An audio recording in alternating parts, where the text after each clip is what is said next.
Hi there, I'm Dr. Shauna Drew. I'm a naturopathic doctor with a practice in Toronto in Canada. And I wanted to come on today and talk to you about female hair loss because this is a condition and an issue that I find frustrates so many women in my office. And I wanted to give you some insight because I feel like there's a lot of misconception out there, and there are a lot of things that we can investigate to find out, number one, why, and then to treat to get the hair to grow back. So what I'm talking about here is diffuse hair thinning. So not significant bald patches or hair coming out in large clumps or very rapidly. Talking about, diffuse hair thinning, which means that overall you're losing more hair when you brush it in the shower. It's falling out all over the pillow. And overall, over a period of time, it gets, thinner when you pull it back. So it can be quite significant and noticeable. And I just wanted to go through some of the underlying issues and reasons that you might be experiencing hair thinning so that you can learn how to, number one, ask for testing that you might require and advocate for that. And number two, get the appropriate treatment for your case. So first of all, just a quick disclaimer. I am a naturopathic doctor. This video does not constitute as medical advice.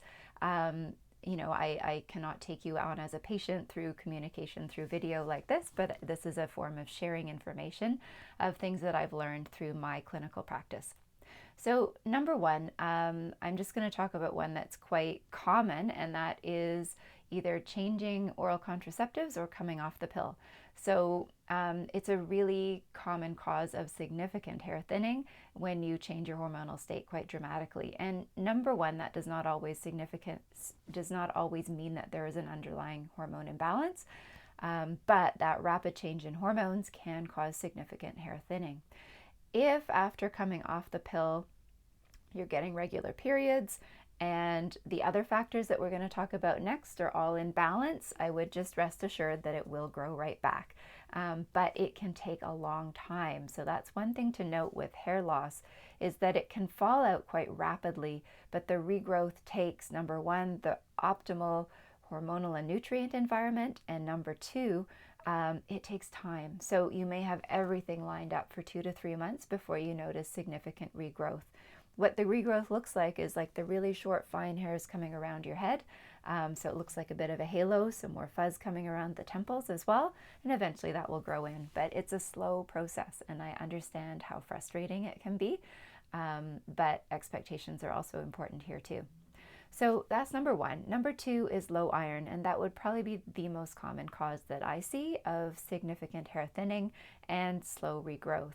So low iron would be measured with a blood test for a marker called ferritin, which is measuring your iron stores. And a lot of women tend to run low here, and the reason being, for the most part, would be heavy periods. So we lose quite a lot of blood if you have a heavy period, which drops your iron every single month. And over time, your ferritin level or your iron stores will drop. So typically, hair loss starts to happen when the ferritin level goes below 20. The units I'm talking about here are micrograms per liter. And the reference range on your lab test is going to be huge. It might range from 9 to 200. Some of them are even larger. Coming up at around an 18 to a 20 isn't going to flag as abnormal, and you might not get a call back. But hair loss tends to start to happen when it drops below 20, and it almost always happens when it drops below 10. And this is not at all unusual. So for vegetarians, for teenagers, for women going through perimenopause where their periods are heavy, anyone with fibroids, anyone with heavy flow, iron levels can drop a lot. Now, the other part about the iron is that your hair is not going to grow back until the iron reaches a certain threshold. There's a bit of debate of how high that should be, but I would say standard consensus is that ferritin level needs to be above 40.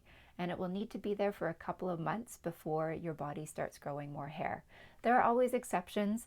There are cases where I see significant regrowth when it goes above 25. There are other cases where even 40 is not enough. But watching the iron is a really, really important one. And again, the key take home here is it's not going to grow back until it goes above a certain threshold. The third cause of hair loss in women is insulin resistance. So insulin resistance means that your body is overproducing insulin when you eat high carbohydrate foods or sugars, And what that looks like is that you might always crave carbs. You might be going up and down on a blood sugar roller coaster. You may be gaining weight rapidly. But another symptom of insulin resistance is significant hair thinning, especially on the crown, so right on the top of the head, and a little bit extending from the temples. So this is something that I would say often gets blamed on aging. So a lot of women who have a lot of hair loss in their 50s or 60s blame it on age, but I would say in the vast majority of cases, it's because of insulin resistance. Insulin resistance is on the trajectory to diabetes, and it's the phase where you're not tolerating your carbs very well, and there's often a significant weight gain over a short period of time, like 20 pounds heavier over a year. And again, people often blame this on menopause or on aging or on stress, but really important to check for it. There are a few ways of testing for insulin resistance. Your standard blood work that your family doctor usually does, which is your fasting glucose and your hemoglobin A1C, are not going to find insulin resistance. They will find prediabetes, so you're on the quicker trajectory to diabetes, but they don't find this phase of insulin resistance that happens first. There are two ways of testing for it. The first one is a little less accurate, but cheap and easy to do. So it's a fasting blood test for both fasting glucose and fasting insulin. And what we're looking for here is, number one, if the insulin is above 50 and especially above 70 or 80, that would signify significant insulin resistance. And the further up test that is even more accurate is something called an insulin glucose challenge, which is a longer test where you go to a lab and you drink a sugar drink, and then they measure your insulin and glucose at regular intervals to see how your body is responding to the drink. So that would be the gold standard, but it takes up a couple of hours of your day. You have to drink the sugar drink in the lab, and it's a little less easy to access. So I usually start with a fasting insulin and glucose as a pretty good benchmark. If I still suspect insulin resistance and the test results come back normal, then I'll do the extra step. Again, really significant cause of hair loss in women. The next is stress. I think this one's probably logical to most of us. Like we will associate, an increased grayness in the hair and quite a lot of hair loss when we get really stressed for a period of time. The hormone that's usually involved is an adrenal hormone called DHEA, and DHEA will surge if you go into what I call the overdrive state. So I can give you an example from my life. There was a time a few years back where my husband broke his foot, and it wasn't too serious. But he couldn't walk, he couldn't drive, and with a really busy life with 2 kids and lots of activities, that put 100% of the workload on me. And I went into overdrive to get things done. Needless to say, quite a lot of hair thinning happened at that time, and because I'm a bit of a hormone nerd, I tested DHEA levels and they were quite high. So that's another one. Also with the high DHEA, I would expect, some more acne and pimples. So for me, those ones always show up on the chin. Those are my stress pimples, stress breakouts. Fifth reason for significant hair thinning in women would be high androgens. Now, high androgens is not something that would just suddenly show up. This is probably something you've had throughout your adult or your menstruating life, and may be associated with a hormone imbalance called polycystic ovarian syndrome, and sometimes not. Some women just naturally have a higher than average androgen level. Androgens are testosterone and hormones that act as testosterone in the body, like androstenedione and DHEA that we just spoke about. They're quite easy to measure in blood work, so this is something that if you've had persistent and long-term hair thinning that got amplified with stress, you could quite easily test for. Just as the marker I just mentioned before, the DHEA, is again quite easy to test in blood work. Now, there will be some fluctuations through the day. I can't say it's 100%, awesome marker of your stress exposure and your androgen levels, but it's a good place to start. If it's high, it's high. If it isn't and you still suspect high androgens, meaning there are also other signs that would point that way. So we're talking about hair thinning, but with high androgens, I would also expect likely some susceptibility to acne, especially like lower face, jawline, sometimes on the back and the chest as well. might be extra hair growth, so under the chin, upper lip, around the nipples, lower abdomen. Some of that can just be inherited and familial, so it's not always a marker of a hormone imbalance. And then we can test on the blood work for testosterone, DHEA, androstenedione to see if there is a high androgen tendency. The next on the list is low thyroid, so hypothyroidism. And there are varying degrees of severity with this condition. And I am going to do a separate video all about thyroid because this is a bigger question than just low thyroid.